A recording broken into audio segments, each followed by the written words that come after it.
مذيع راديو بيقع في قصة حب مع زعيمة عصابة من غير ما يعرف ان هي زعيمة عصابة اصلا، بس هو عنده مشكلة ان هو ما بيعرفش يكمل علاقة للاخر. اول ما بيلاقي ان الكلام هيدخل في الجد، الموضوع داخل على جواز، بيهرب.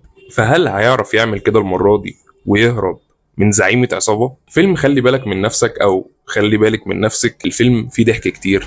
اخيرا ياسمين عبد العزيز بترجع للسينما وكمان بترجع للكوميديا، ومع احمد السقا اللي الكيميا ما بينهم تحفه، ومعرفش ليه ما اشتغلوش مع بعض من زمان.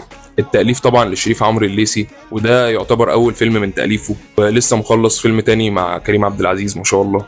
وبصراحه انا عجبني الكوميديا بتاعت الفيلم، وعجبني اخلاص السيناريو للكوميديا.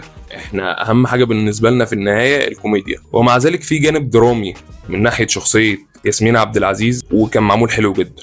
السقا كمان يا جماعه، السقا انا مشفتوش بيمثل بالحلاوه دي من بدري. يعني هو عامل شخصيه خفيفه ولذيذه ومش شبه اي حاجه هو عملها، وعاملها حلو جدا جدا. الفيلم طبعا زي ما شفنا في التريلر هو فيه ضيوف شرف كتير. اكتر حد عجبني ظهوره الصراحه كان بيومي فؤاد. في نفس الوقت حسيت كأن ده دور من ادوار بيومي فؤاد القديمه ايام فتره انتشاره اللي مستمر لغايه النهارده عادي. بس انا قصدي يعني ايام ما كان بيعمل فعلا ادوار حلوه، ايام حمله فريزر الفتره دي. وهتقول لي الفيلم ما فيهوش عيوب. بالنسبه لي ممكن مثلا ان نفس الاحساس اللي انا حسيته مع فيلم اكس مراتي، ان هو شبه فيلم تسليم اهالي.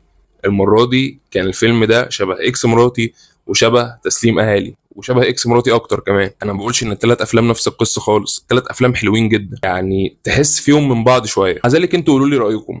انا الفيلم عجبني وبالنسبه لي هديله 8 من 10. بس ما تنساش تعمل لايك للفيديو وتتابعني، واشوفكم على خير.